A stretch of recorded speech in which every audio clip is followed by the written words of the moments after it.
today we're asking the government to provide that safety, to come to the table with a meaningful mandate, and for justice, Mr. Speaker, so that those victims of the violence that took place in Mi'kmaq territory are held to account, Mr. Speaker.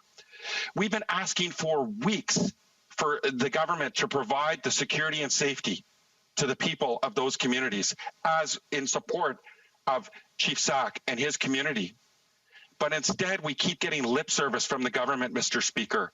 I am so appalled at the delays from this government in the response, and it's a miracle that nobody has died, Mr. Speaker, as a result of the inaction. When we see people, commercial fishers out there cutting trap lines, leaving lobster pots at the bottom of the ocean, destroying, hundreds and thousands of pounds of live lobster, that is not in the name of conservation. Well, I asked the question in response to that question.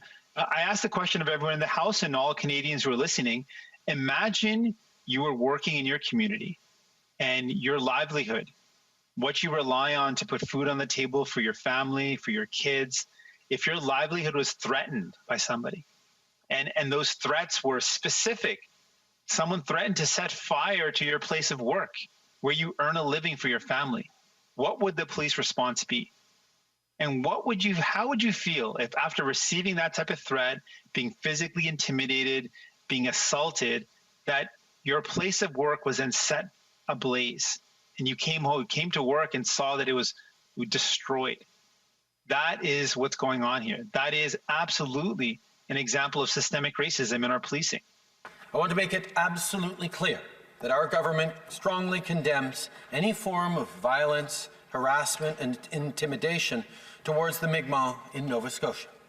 There is no place for racism in our country.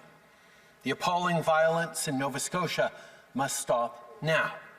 It's unacceptable, it is shameful, and it is criminal.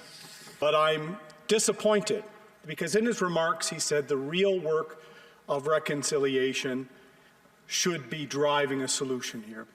I agree. The trouble is he's been Prime Minister for 5 years, Mr. Speaker, and this Prime Minister has violated the duty to consult Indigenous Canadians on 2 separate occasions with the cancellation of Northern Gateway, the Arctic Exploration Treaty with the United States. Not a single Inuit or Indigenous community consulted in that. And now this Prime Minister has had 5 years, Mr. Speaker. He talks about real work. 5 years. For 4 of those years, every single member of Parliament in Atlantic Canada was a Liberal MP. 5 years of inaction, Mr. Speaker. So my question to the Prime Minister is, when is the real work going to begin? Because, Mr. Speaker, I mentioned this to the Prime Minister a month ago, before Parliament reconvened, that tensions were rising. They ignored it then. The minister from the province ignored it for a year. So my question, Mr. Speaker, is why has there not been substantive mediation between the Mi'kmaq and the commercial fishermen? Because at its heart, Mr. Speaker, all Canadians, all fishers in Nova Scotia, Indigenous and non-Indigenous, want a moderate livelihood and well-being for their family to be focused on here tonight, Mr. Speaker. So when is the real work actually going to start? The Honourable Prime Minister. Mr. Speaker, it's a pleasure to hear from the Leader of the Official Opposition. I just wish he'd actually gotten his facts straight. Over the past 21 years since the Marshall decision, governments of all stripes, including the former Conservative government, have made progress on the question of resolving moderate livelihood.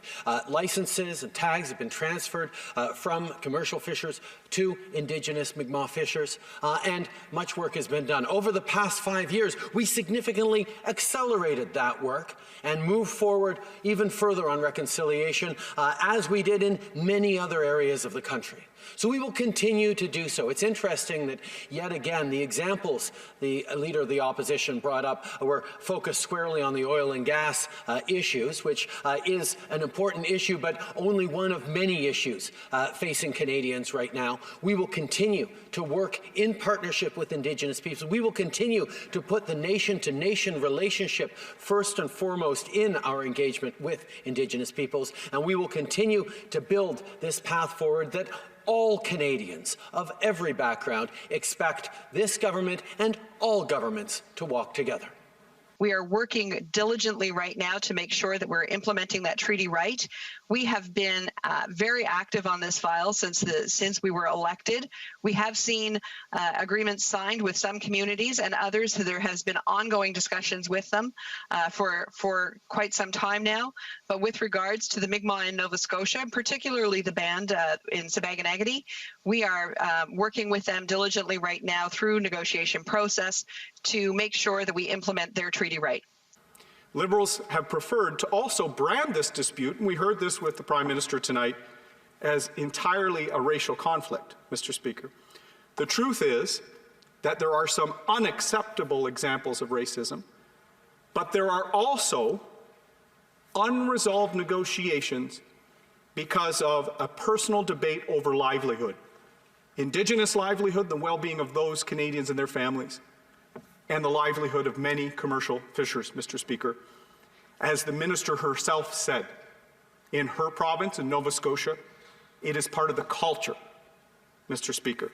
But she seems to have allowed this to just drag on to a point that it's now, we're seeing violence, and Canadians are concerned by that. So this is less in the way they're describing, and more about a failure to mediate and come to an agreement. And that's where leadership is needed. It's hard, Mr. Speaker, but that's what we've been asking for, the Conservatives, for months.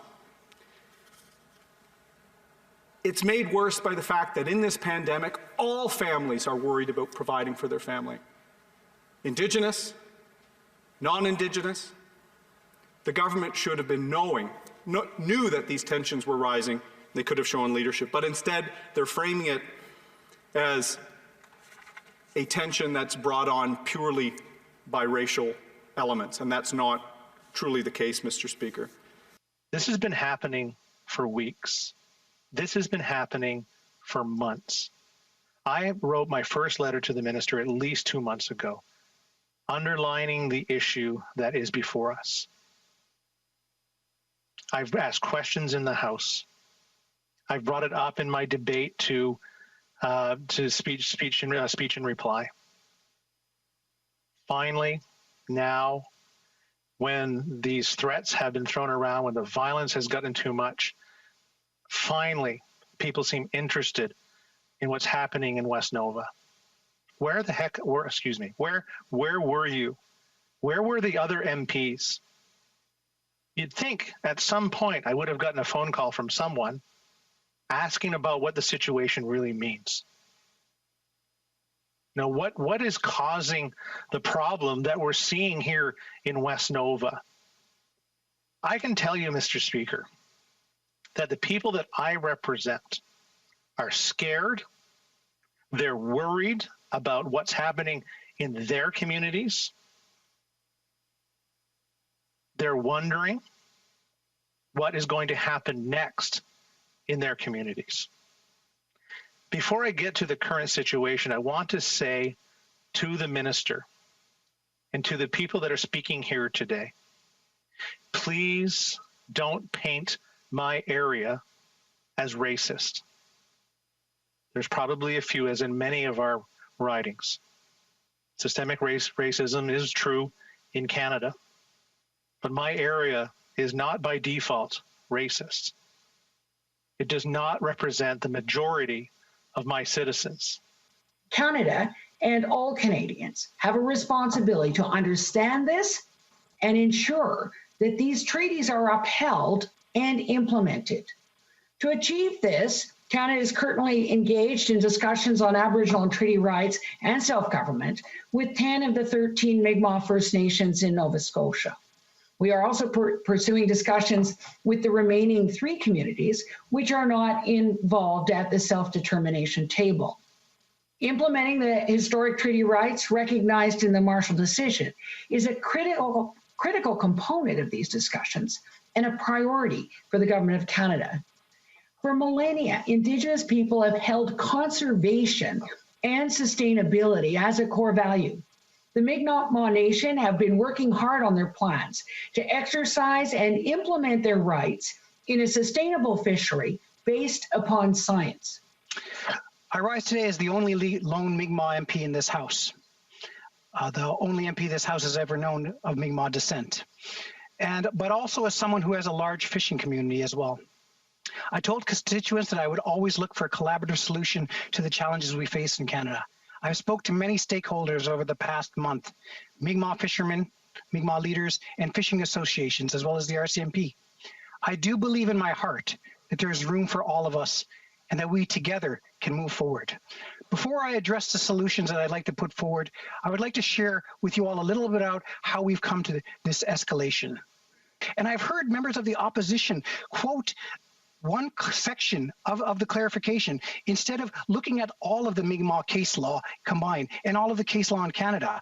But it is true, the Mi'kmaq were granted a moderate livelihood, not once, but twice in 1999. And the fact that today the Mi'kmaq are asking for a right that they've always had, that it wasn't just recognized, it wasn't created in 1999. In 1999, the court said that our right existed the whole time.